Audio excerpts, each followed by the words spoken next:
Hi guys! I'm back! Yay! So, yun, sorry ngayon lang ulit ang makagawa ng video rant ko. So, this is my second video rant. Second! So, yun, sorry. Dami nagbago sa akin. My hair is pumayat pa ako sobra. Then my chair is keep turning. Yun. Naging busy kasi. Like, super busy. So, yun. Mayroon akong cheat. Mayroon akong código nakalagay sa notes ko rito sa phone ko. So, kasi hindi ko memorize. So, yun. Sorry. Ang topic ko today is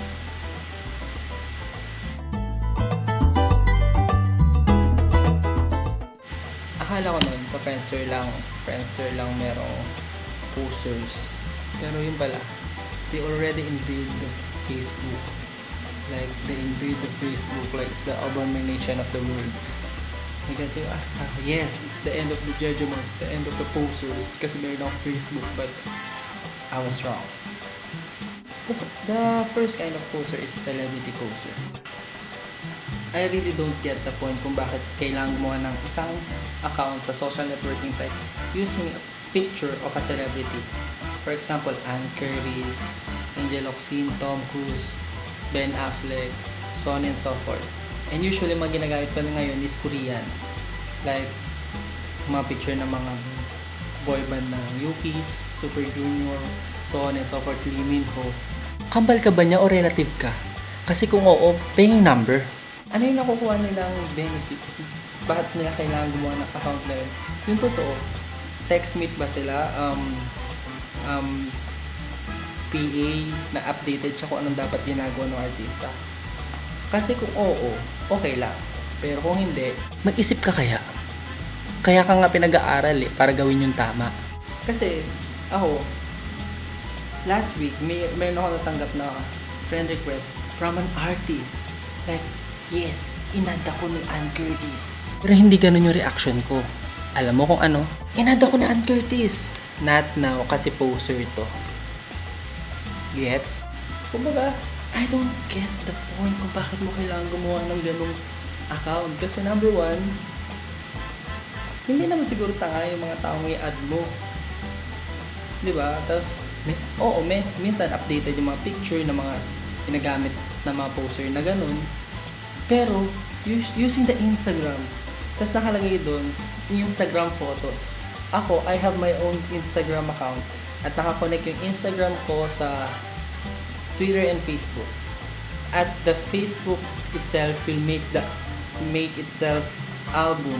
Gagawa siya ng sarili niyang album na hindi kailangang upload. Isa-isa po kayang upload ng Instagram. Sino niloko mo? Diba? If we are well known dun sa mga ganong bagay, malalaman natin kung hindi. Pero ang problema dun, merong mga naloloko.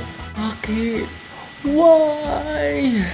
Kasi, dalawa lang ang klase ng tao sa mundo ngayon. Manloloko, nagpapaloko. So, kailangan na lang natin mamili kung sino dapat tayo dun, di ba? Kasi, kung madali ka na lang maloko sa mga ganong bagay, siguro madali ka na lang mananakawan. Anyone can fool you easily. If dun pa lang sa mga simpleng bagay, madali ka nang maloko. Think before you click. Ulitin ko. Think before you click. The second is,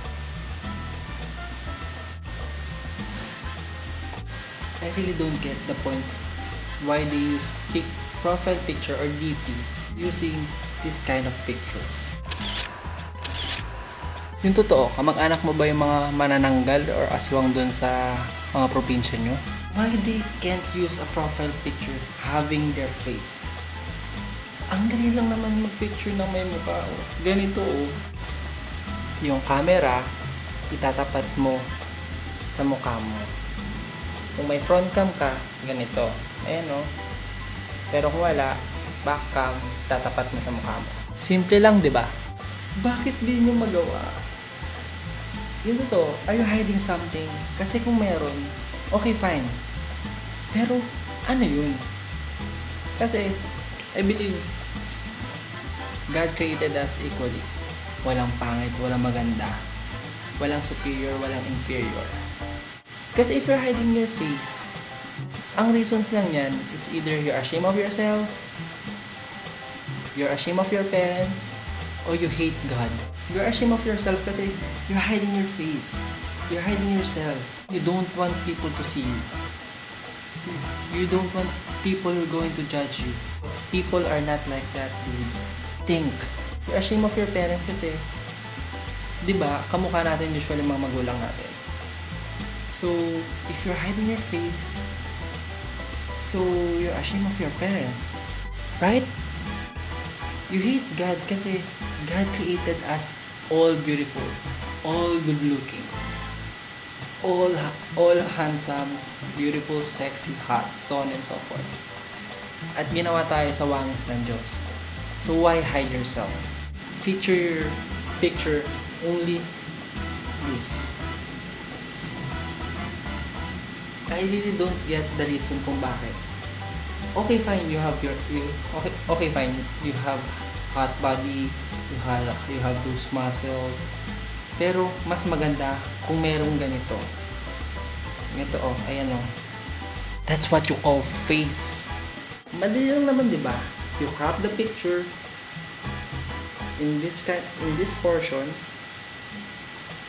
Pwede ka naman mag-crop kasama yung mukha, hindi yung puro katawan. Yung totoo, pinatunayan mong hipon ka. Hipon ka. E paano kung allergic kami sa seafoods? Number 3. Anime posers.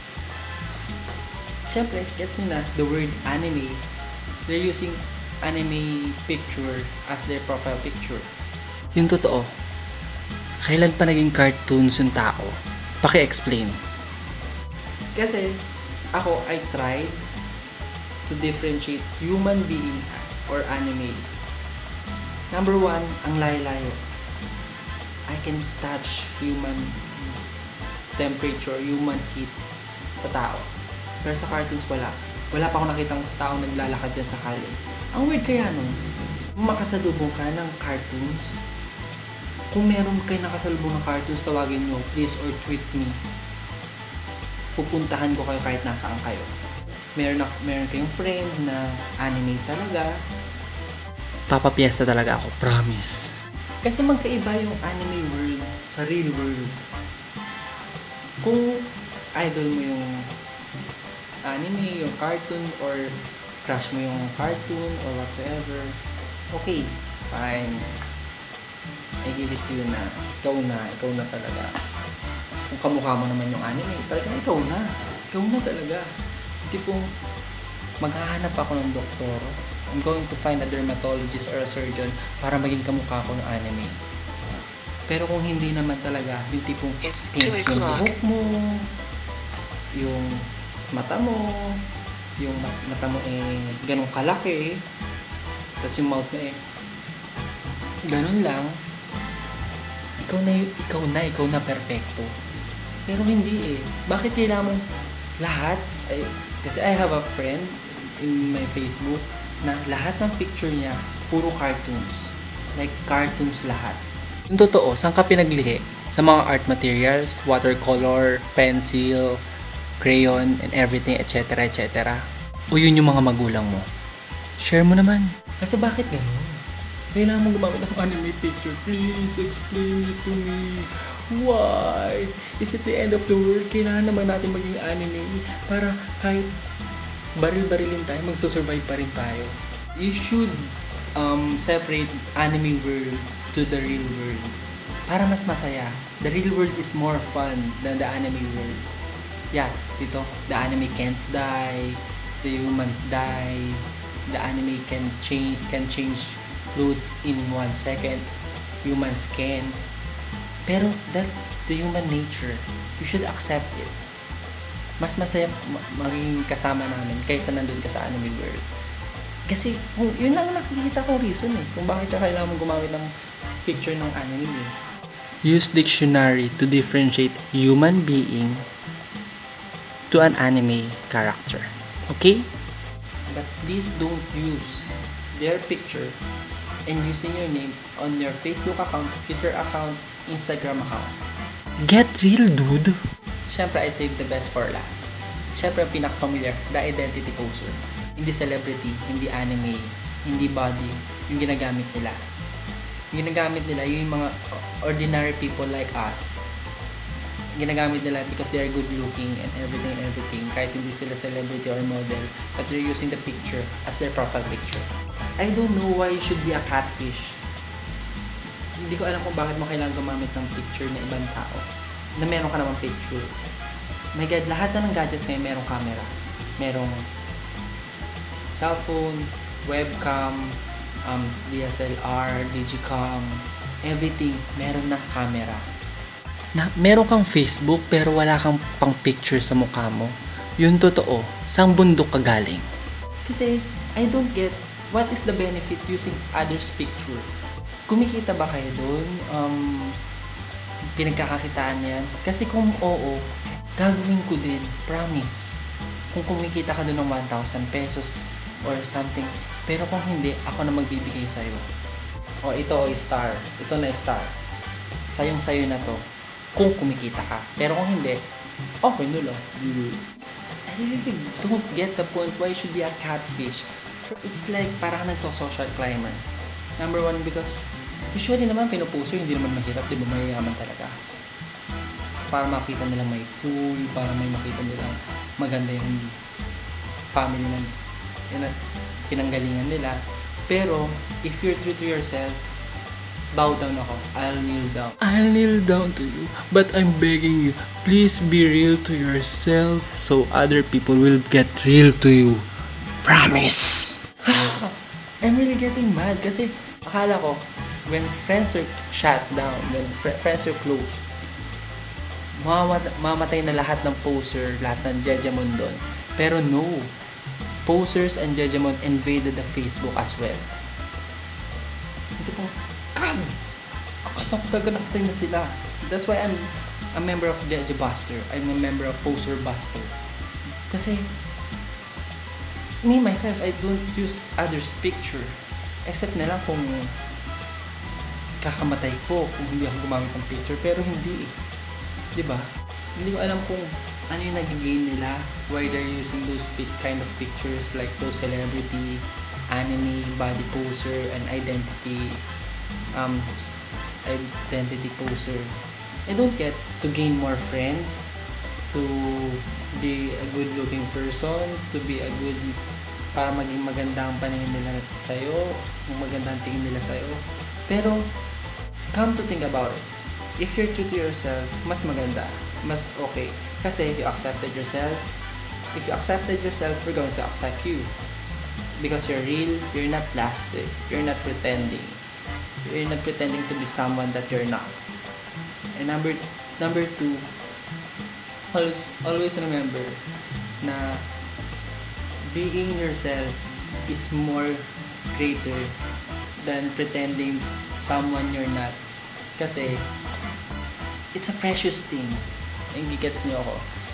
It's one way of getting more connections and more friends than pretending to someone else. Kasi napaka-absurd ng paggamit ng picture ng iba.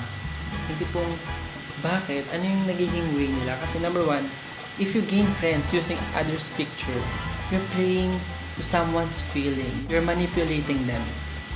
In the way na, if they get attached to you, if they involve their feelings, if they share secrets to you, you're pretending, and yung friend mo dun sa social networking site mo, it's real to you. Di ba napaka-unfair nun? So, come to think about it, mas masaya magkaroon ng Facebook account, Twitter account, Instagram account, kahit anumang social networking site, kung ikaw mismo yun. You're using your profile picture, and while socializing with other people, yung ugali mo yun din. Mas maganda yun. So, think about it. Okay, guys? So, ciao till my next video. Yes! Bye-bye! Comment below, guys.